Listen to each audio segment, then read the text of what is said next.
I'm Audrey, 28 years old, and I discovered I wasn't invited to my cousin Rachel's wedding through a family group chat.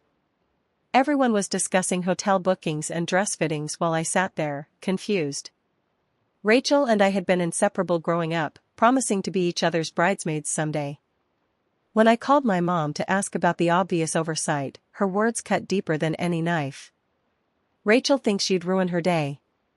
Before I tell you how this family betrayal unfolded, let me know where you're watching from and subscribe if you've ever felt like the family outcast. Growing up, I always knew I was different from the rest of my family.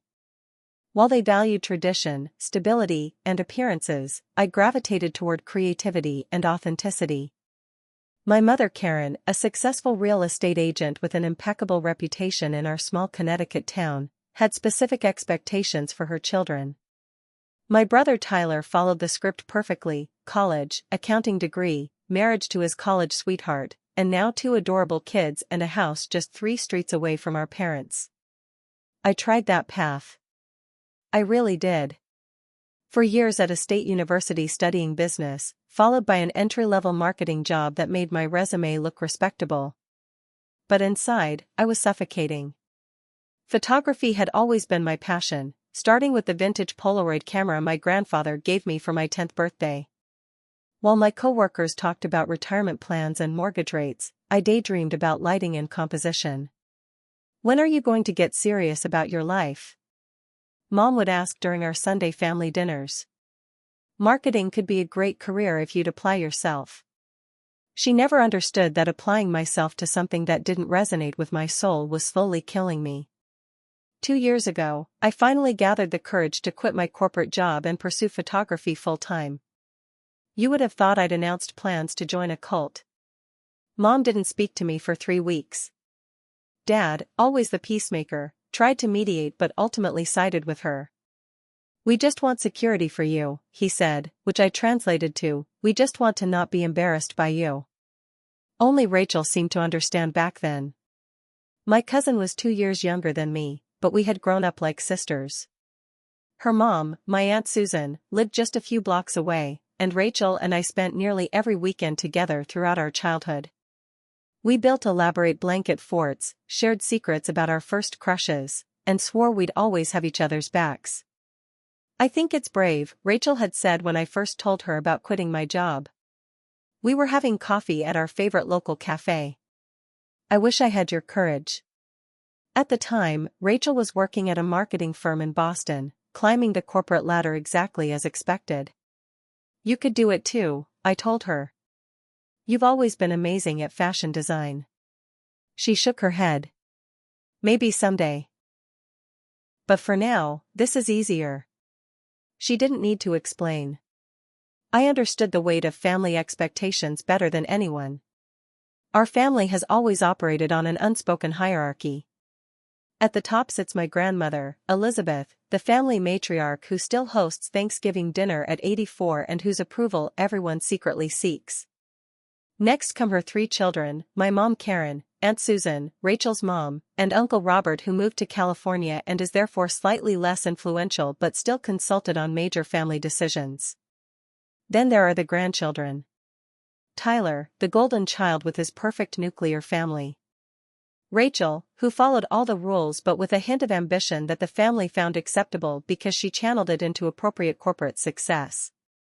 My cousins Emma and Jason from Uncle Robert's side, who get some leeway for being raised in liberal California. And then there's me, the black sheep. I've tried to fit in at family gatherings. I've worn the uncomfortable dresses for Easter brunch, made small talk about interest rates with my dad's golf buddies at summer barbecues, and kept my opinions to myself when Uncle David made problematic comments after too many glasses of scotch. But somehow, I always ended up being the one who caused a scene.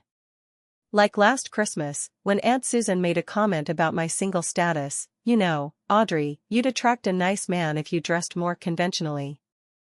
I simply replied, "I'm dating someone who appreciates me exactly as I am." This was met with uncomfortable silence followed by rapid subject changes.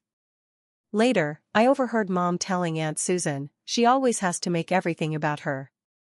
The irony was that I wasn't trying to stand out, I was desperately trying to belong while remaining true to myself. An impossible balance in my family. Rachel and I remained close through college, even though she attended Boston University while I stayed closer to home. We texted daily, spent holidays reminiscing about childhood adventures, and promised to be in each other's weddings someday. When she started dating James 3 years ago, she brought him to meet me before introducing him to her parents. "I want your real opinion," she said. "You're the only one who'll tell me the truth." James was handsome, ambitious, and came from a wealthy family with banking connections. I thought he was a bit rigid, but he clearly adored Rachel, and that was what mattered. "He seems nice," I told her. "Just make sure he knows how special you are." After that, something began to shift between us. Rachel's texts became less frequent, her visits to my apartment stopped altogether, and when we did see each other at family gatherings, she seemed distant, more concerned with how her hair looked in photos than catching up on each other's lives. The last time we had any meaningful conversation was at my cousin Emma's birthday party last year. Rachel had just gotten engaged, and she showed me her impressive diamond ring under the patio lights. "Congratulations," I said, genuinely happy for her despite the growing distance between us. "It's beautiful. We're thinking about a spring wedding," she said. "Nothing too big, just family and close friends." "I'd be honored to help any way I can," I offered. "Maybe I could even photograph the engagement photos as my gift?" A shadow crossed her face. "Oh, James already has a photographer friend lined up. Very exclusive, does all the Boston elite weddings." "Of course," I said, trying to hide my hurt. "Well, I'm here for whatever you need." She nodded and was quickly whisked away by my mother to show the ring to some family friends. I had no idea then that I was already being excluded from her vision of her perfect day. It was a random Tuesday in March when I discovered I wasn't invited to Rachel's wedding. I was editing photos from a small wedding I had shot the previous weekend, ironically enough, when my phone started buzzing with notifications from the family group chat. "Aunt Susan just booked our rooms at the Langford Hotel for Rachel's wedding weekend." So excited. "My brother Tyler, we're all set too. The kids are excited for their first fancy hotel stay." "Mom, Susan, do you need help with the rehearsal dinner arrangements? I can come over tomorrow to discuss." I stared at my phone in confusion. Rachel's wedding was 3 months away, and while she and I hadn't been as close lately, I hadn't received any invitation. Maybe it got lost in the mail? Or maybe she was planning to ask me to be part of the bridal party in person? Grandmother Elizabeth, looking forward to seeing everyone. Will all the grandchildren be performing the traditional family dance? Mom, yes, Tyler and Jessica have been practicing. Jason is flying in early to learn the steps. Every message was another punch to the gut. Not only was I not invited, but it seemed everyone knew this except me. My fingers hovered over the keyboard, unsure what to write. Finally, I opted for direct confusion. "Me, when did invitations go out? I don't think I received mine." The chat went silent for a full 5 minutes. Then, "Mom, Audrey, let's discuss this privately." "Call me." My heart pounding, I called my mother immediately. "What's going on?" I asked as soon as she picked up. "Why does everyone have details about Rachel's wedding except me?" There was a pause, then my mother's voice, measured and calm in that way that always preceded bad news. "Audrey, I thought Rachel had spoken to you about this." "Spoken to me about what?" Another pause. "You're not invited to the wedding, sweetheart."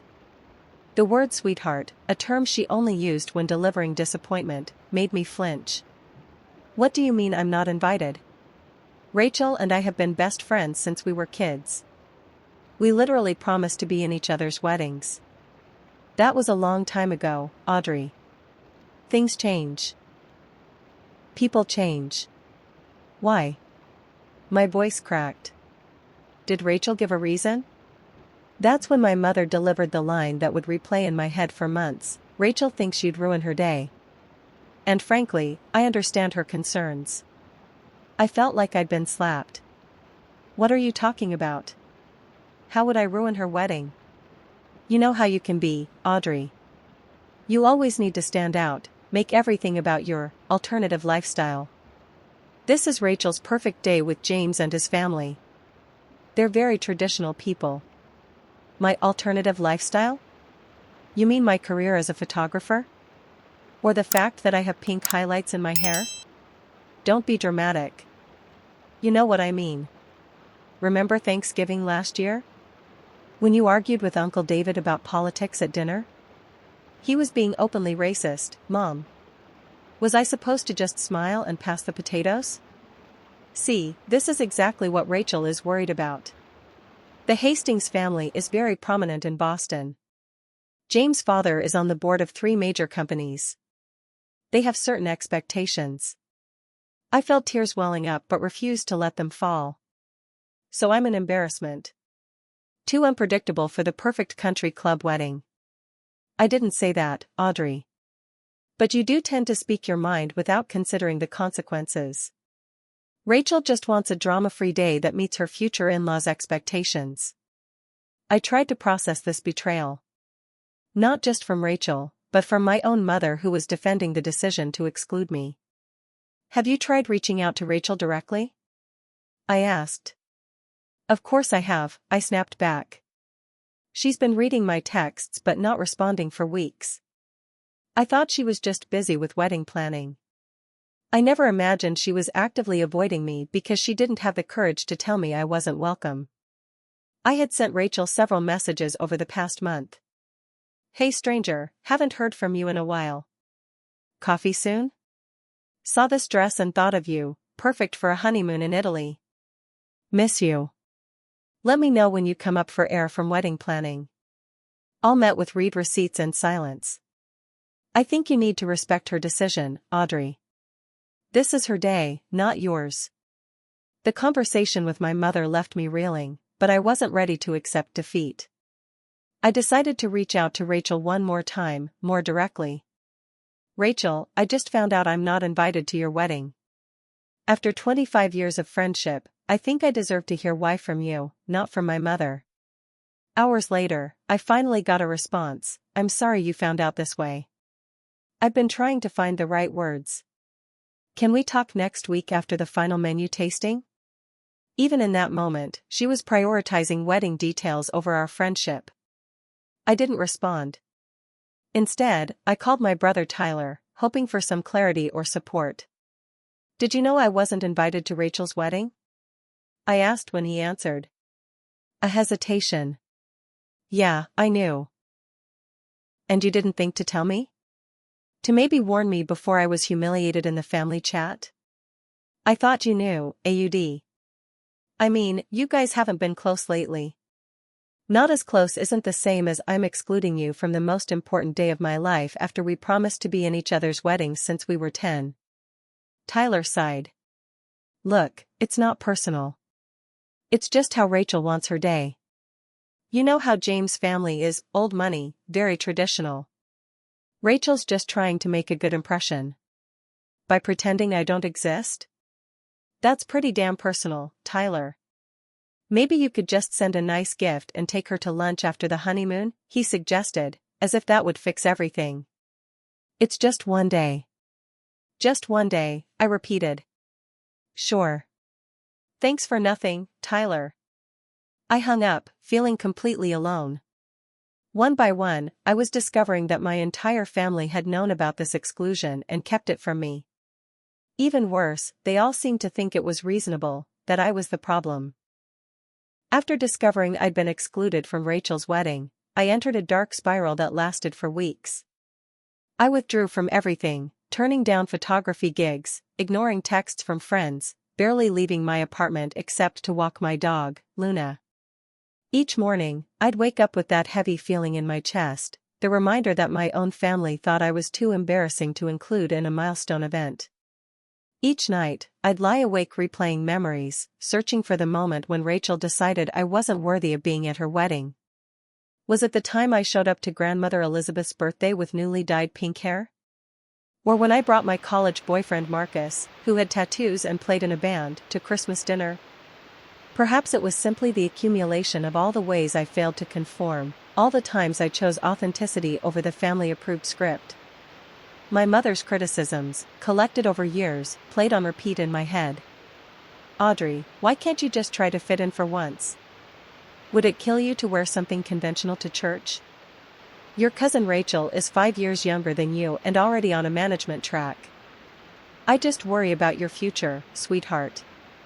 Photography isn't a real career.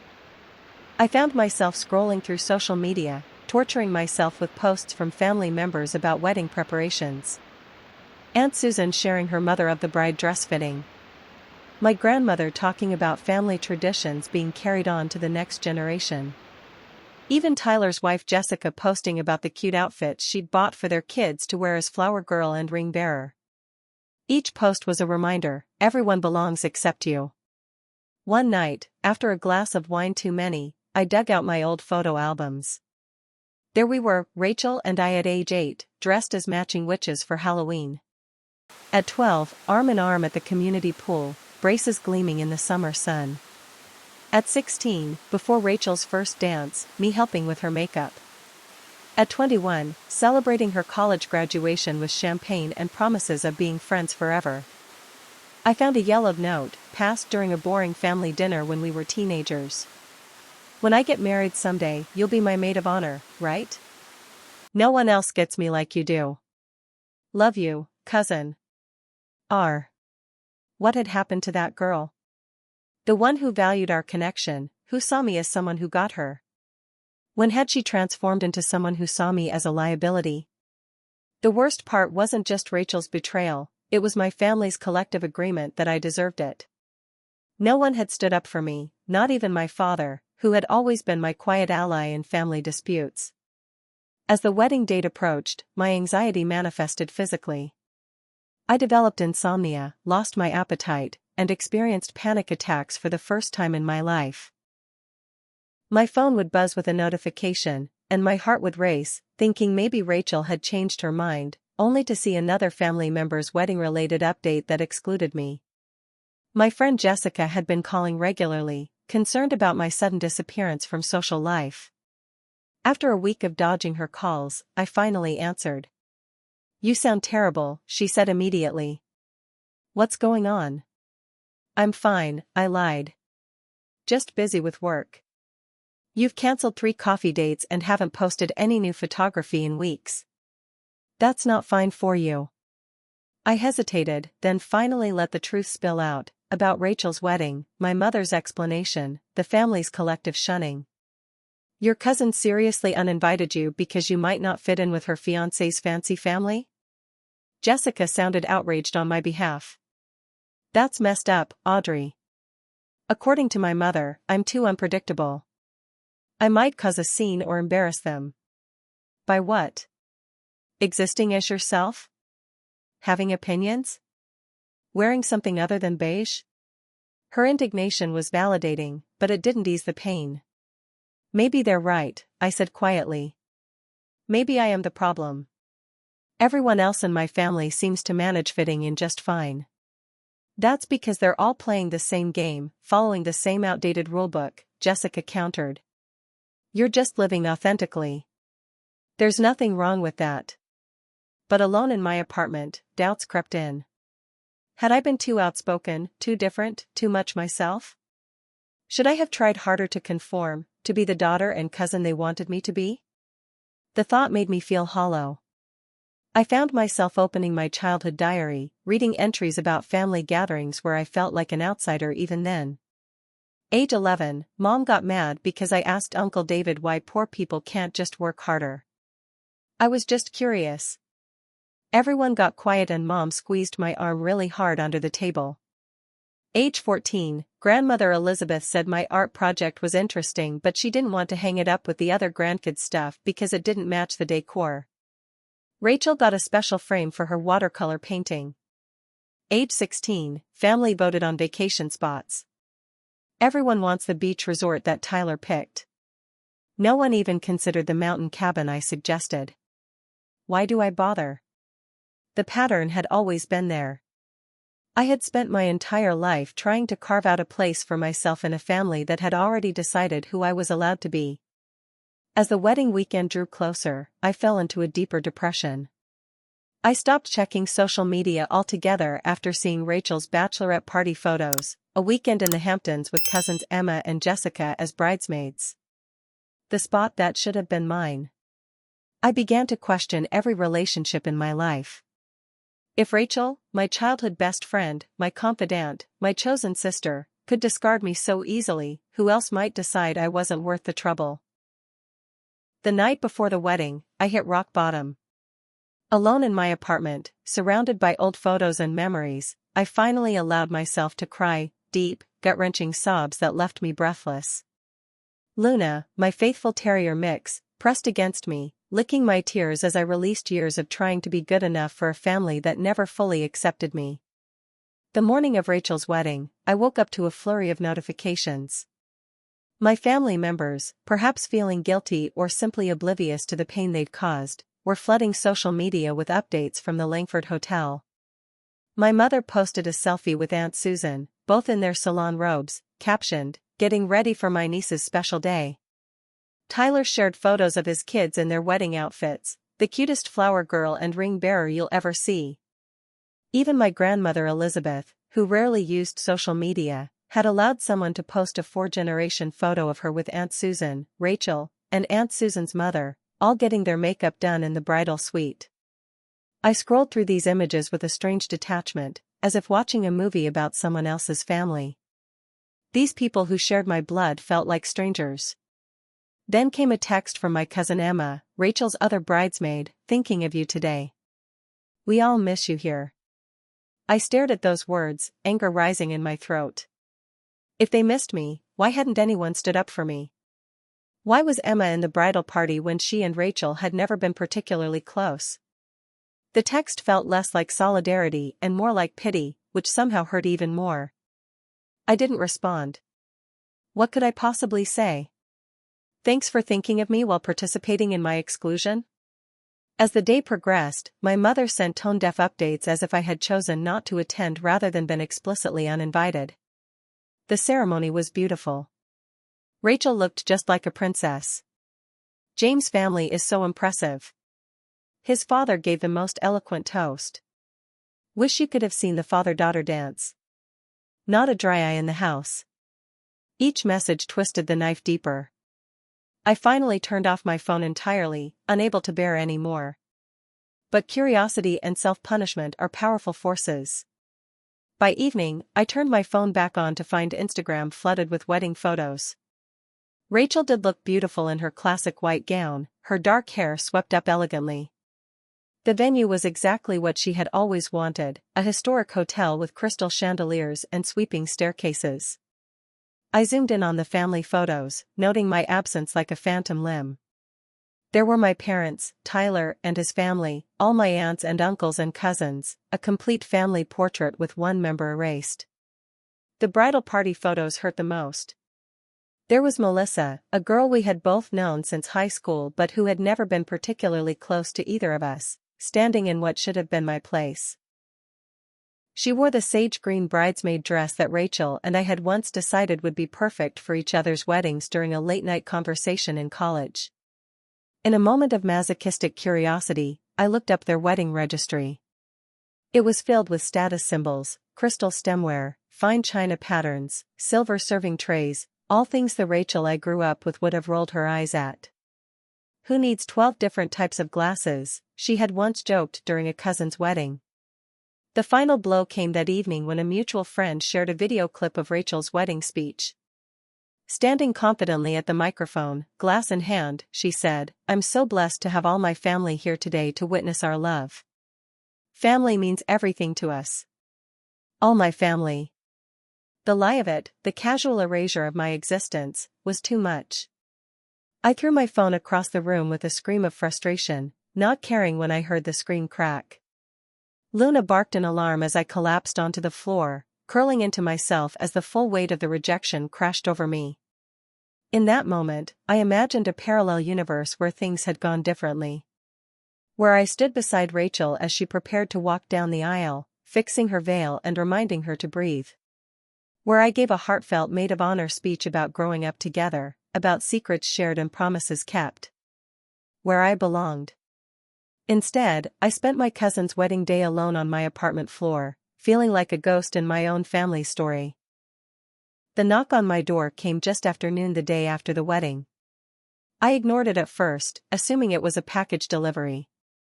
But then I heard Jessica's voice. "Audrey, I know you're in there. Open up or I'm using the spare key you gave me, and I'm not kidding." I dragged myself to the door, not bothering to check my appearance. Jessica took one look at me, unwashed hair, puffy eyes, wearing the same sweatshirt I'd had on for 2 days, and pushed past me with grocery bags. "This is an intervention," she announced, heading straight for my kitchen. "I'm making comfort food, and you're going to eat it, and then we're going to talk about why you're letting these people destroy you." Jessica had been my friend since college, one of the few people who truly understood my family dynamic because she'd witnessed it firsthand. She had come with me to several family gatherings and afterward always asked the same question: "How are you related to these people?" She moved efficiently around my kitchen, making her grandmother's mac and cheese recipe while I sat at the counter watching in silence. "I saw the wedding photos," she said finally. "Your cousin looked like a Stepford wife." Despite everything, I felt defensive. "She looked beautiful. She looked like someone trying to erase who she used to be," Jessica countered, stirring the cheese sauce. "Just like she's trying to erase you." The bluntness of her statement hit me hard. Why does my family hate who I am so much? My voice cracked. What's so wrong with me? Jessica abandoned the stove to wrap me in a tight hug. Absolutely nothing. That's what makes this so messed up. She pulled back to look me in the eyes. Your family doesn't hate you, Audrey. They hate what you represent. What do I represent?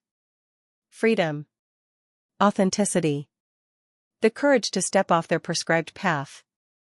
She returned to the stove. You're the mirror they don't want to look into because it shows them all the compromises they've made. As we ate the mac and cheese, the first real meal I'd had in days, Jessica continued her tough love approach. They've always tried to shrink you to fit their box, she said. And the really sad part? You've spent your whole life trying to squeeze yourself into it while still being true to yourself. It's an impossible task. Rachel wasn't always like them, I said quietly. We used to make fun of all the family rules together. And now she's their poster child, Jessica noted. Have you ever thought about the fact that you once defended Rachel to them? The memory suddenly surfaced, Rachel at 16, wanting to attend art school instead of the business program her parents preferred. Me, standing up at a family dinner, Rachel's drawings are amazing. Why can't you just support what she loves? The conversation had ended with my mother pulling me aside to lecture me about interfering in other people's parenting. Rachel chose their approval, Jessica said gently. That was her decision. But you don't have to keep seeking validation from people who only value you when you're pretending to be someone else. Her words struck something deep inside me, the realization that I had spent my entire life seeking approval from people who would never fully give it unless I fundamentally changed who I was. What do I do now? I asked, feeling lost. First, you stop chasing their validation. It's a game you can't win because they keep changing the rules. Jessica reached for her bag and pulled out a small journal. I bought this for you. I think you need to write Rachel a letter, one you'll never send. What's the point of that? It's not for her. It's for you.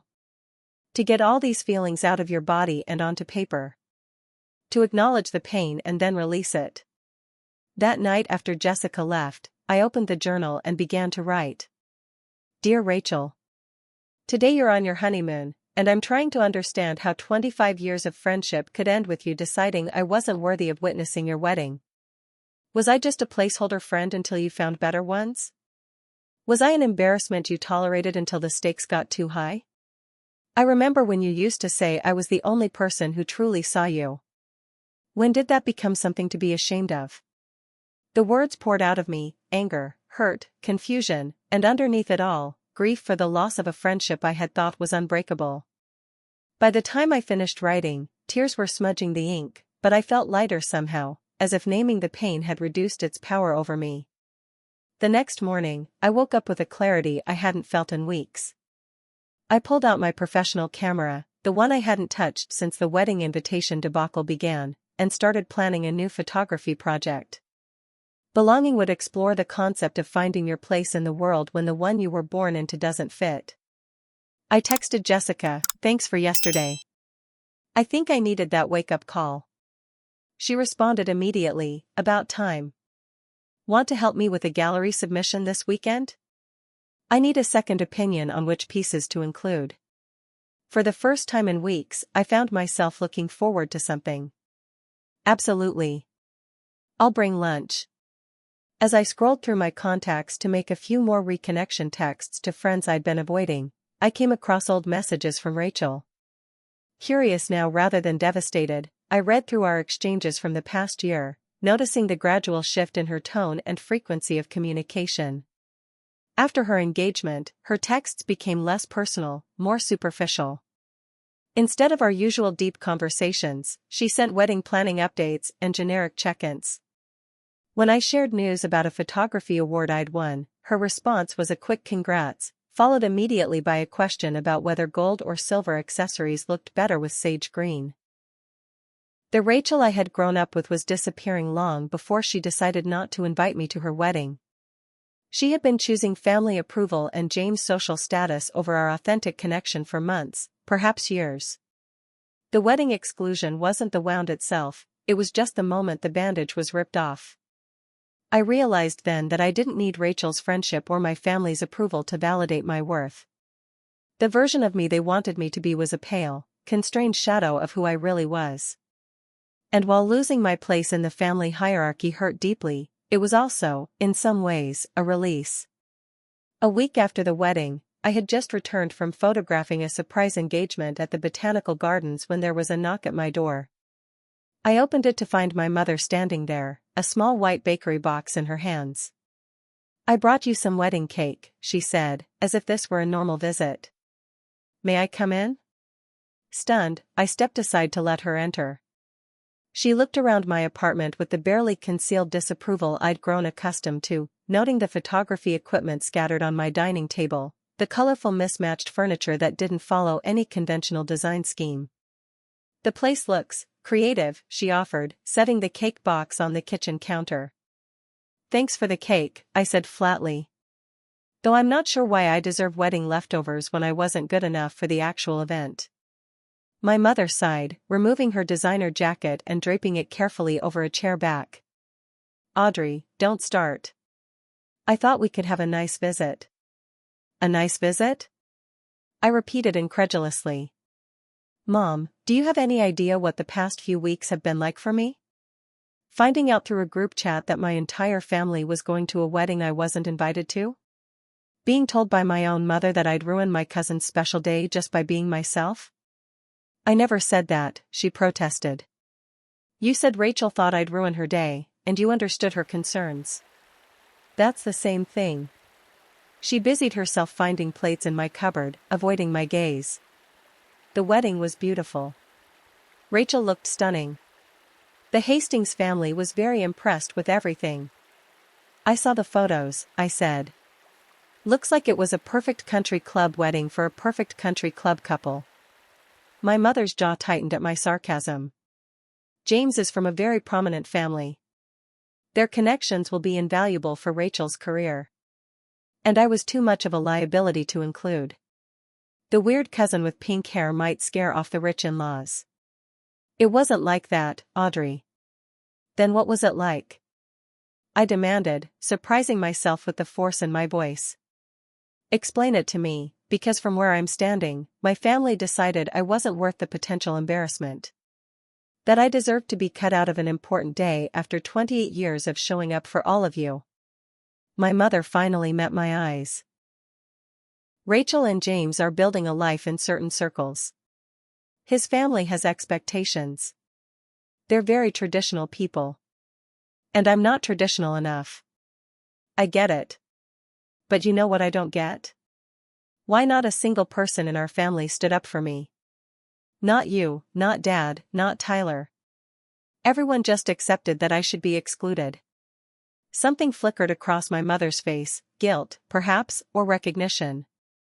It wasn't my decision to make. No, but your response to it was. You could have told Rachel it wasn't right to exclude me. You could have acknowledged how hurtful it was instead of defending her choice. What would that have accomplished? My mother asked, exasperation creeping into her tone. Rachel was the bride. It was her day. It would have shown me that I matter to you. My voice broke. That who I am is more important than what the neighbors or the country club members or James' snooty family might think. My mother fell silent, her perfectly manicured hand gripping the edge of my counter. Finally, she spoke in a quieter voice. The truth is, Rachel's fiancé's parents made some comments after meeting you at the engagement party. About your alternative lifestyle not fitting with their family image. My alternative lifestyle? I repeated. You mean my career as a photographer? Or my hair color? Or the fact that I speak up when someone says something offensive? James' father is on the board of the company where Rachel was just promoted. His mother is on every important charity committee in Boston. They're very image-conscious people. And Rachel chose their approval over our 25 years of friendship. The realization settled over me, painful but clarifying. Just like this family has always chosen appearances over my happiness. That's not fair, Audrey. We want what's best for you. No, I countered. You want what's most comfortable for you. What fits your narrative about how a family should look and behave? My happiness has always been secondary to your comfort. My mother's face flushed. We've supported you. When it was convenient. When it didn't challenge the status quo too much. I took a deep breath.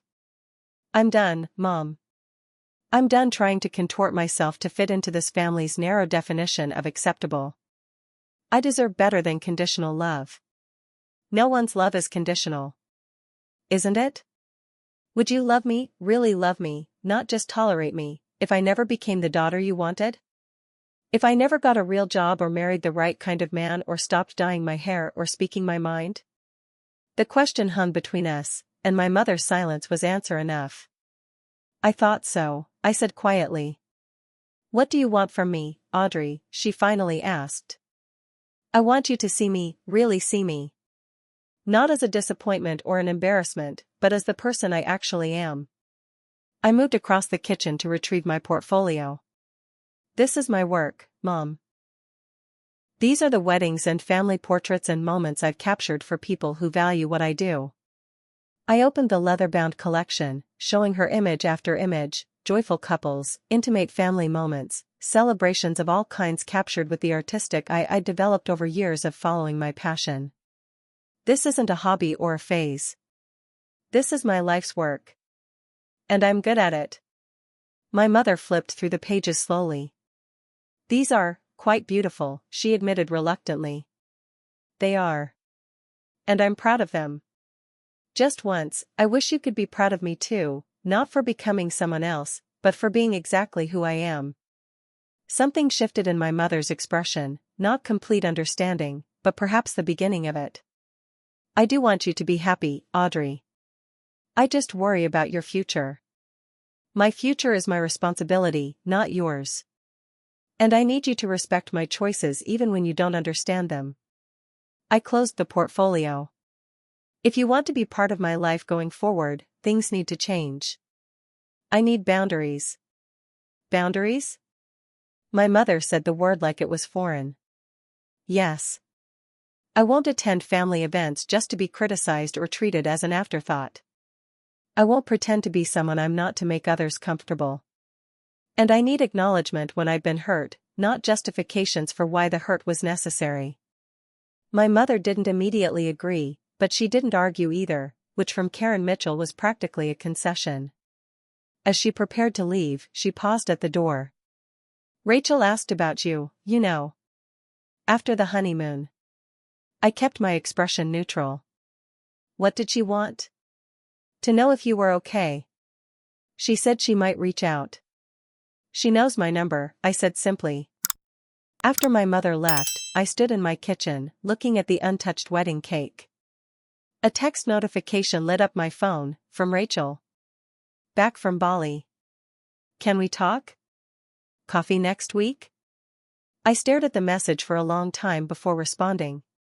Cascade Coffee Shop. Tuesday at 2. The Cascade Coffee Shop was neutral territory, not a place Rachel and I had frequented together, but somewhere public enough that our conversation would need to remain civil. I arrived early, claiming a corner table and ordering a chai latte that I didn't really want, just to have something to do with my hands. Rachel arrived precisely on time, looking polished in designer jeans and a cashmere sweater, her new diamond wedding band glinting alongside her engagement ring. She hesitated briefly before sliding into the seat across from me. "Thanks for meeting me," she said, placing her purse carefully on the empty chair beside her. "How have you been?" The banality of the question after everything that had happened almost made me laugh. "Let's not do small talk, Rachel. Why did you want to see me?" She shifted uncomfortably, perfectly manicured fingers tracing the edge of the table. "I wanted to explain about the wedding." "You don't need to explain. I understand perfectly. Your husband's family wouldn't approve of your weird cousin with the pink hair and the camera, so I got cut from the guest list. Status and appearances won out over 25 years of friendship." "It wasn't like that," she protested weakly. "Then what was it like?" "Because from where I'm sitting, you made a choice. You chose your new life, your new family, your new status over our history."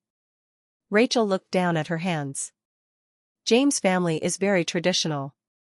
They have expectations about the kind of people in their social circle. And I don't make the cut," I finished for her. "You know what's ironic? I remember when you used to laugh about people like that, people who were more concerned with appearances than authenticity." A flash of the old Rachel appeared briefly in her eyes. "I remember that too. What happened to that girl? The one who wanted to go to art school instead of getting a business degree? The one who swore we'd always be in each other's weddings because no one else understood us like we did? People grow up, Audrey. They change." "They do," I agreed. "But there's a difference between growth and abandonment. You didn't just grow in a different direction, you cut me out completely because I didn't fit your new narrative." Rachel was quiet for a moment. "I'm sorry it hurt you. That wasn't my intention." "But you knew it would," I pointed out. "And you did it anyway. That's what I can't get past." "What do you want me to say, Audrey? That I made a mistake? That I regret it?" "I don't want you to say anything you don't mean. I just wanted you to know that what you did had consequences. That I'm a real person with real feelings, not just an inconvenient detail you could erase from your perfect day." Rachel looked genuinely remorseful then. "I am sorry. I got caught up in everything, the planning, James' family's expectations, trying to make everything perfect. I lost sight of what matters. Like our friendship." She nodded. "Like our friendship." I studied her face, searching for the cousin I had grown up with. She was still in there somewhere, beneath the highlight and contour, the careful expression, the calculated words. "I can't just forgive and forget, Rachel. Too much has happened." "I understand," she said quietly. "But," I continued, surprising myself, "I'm not closing the door completely. We have too much history for that. Maybe someday we can build something new, something honest. But it would have to be on different terms." A spark of hope lit her eyes. "I'd like that." We talked for another hour, not about the past or the wedding, but about smaller things. Tentative steps toward a new kind of relationship, one without the assumptions and expectations that had defined us for so long. As I walked home from the coffee shop, I felt lighter. Not healed completely, but on the path towards something better than resentment. In the months that followed, I focused on rebuilding my life on my own terms. My photography business began to gain real traction, ironically, through a wedding I shot for a couple who wanted unconventional, authentic images that capture who we really are. The bride had seen my belonging project exhibited at a small gallery and reached out specifically because of my unique perspective. Her wedding led to 3 more bookings, each client specifically seeking my eye for authentic moments rather than perfectly posed traditional shots. I began creating a chosen family around me, people who valued authenticity over appearances, who celebrated my successes without qualification, who loved me because of who I was, not despite it. Jessica's wedding 6 months later provided a stark contrast to Rachel's. As her maid of honor, I stood beside her in a dress I had chosen myself, one that reflected my personality while complementing her color scheme. Her family welcomed me warmly, interested in my photography and my perspective. "This is what support looks like," Jessica whispered to me during the reception. "People who let you be exactly who you are." My relationship with my own family evolved slowly. My mother and I established a careful truce, with clearer boundaries and expectations. I attended family gatherings on my terms, leaving when the criticism became too much. Sometimes, to everyone's surprise including my own, there were moments of genuine connection. Rachel and I maintained a cautious, distant friendship. Occasional texts, rare coffee meetings. Nothing like the closeness we once shared, but something honest, at least. Her perfect marriage, it turned out, came with its own challenges. Her in-laws' expectations extended far beyond the wedding day, influencing everything from where they lived to when they would start a family.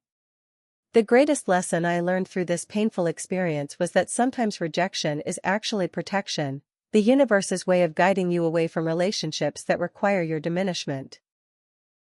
The wedding I wasn't invited to became the catalyst for living a life that was truly mine. The pain of exclusion pushed me to stop seeking approval from people who could only love a version of me that didn't exist.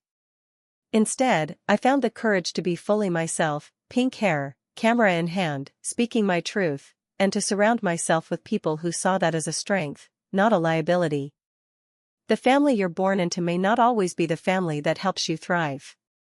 Sometimes, you have to create that space for yourself, with people who choose you exactly as you are. The wedding I wasn't invited to became the day I finally invited myself to live authentically. Have you ever experienced family rejection for being your authentic self? Share your story in the comments below. Sometimes knowing we're not alone in these experiences is the most powerful healing. Don't forget to like and subscribe if this resonated with you, and remember, the people who mind don't matter, and the people who matter don't mind. Thank you for listening to my story, and may you find the courage to be unapologetically yourself.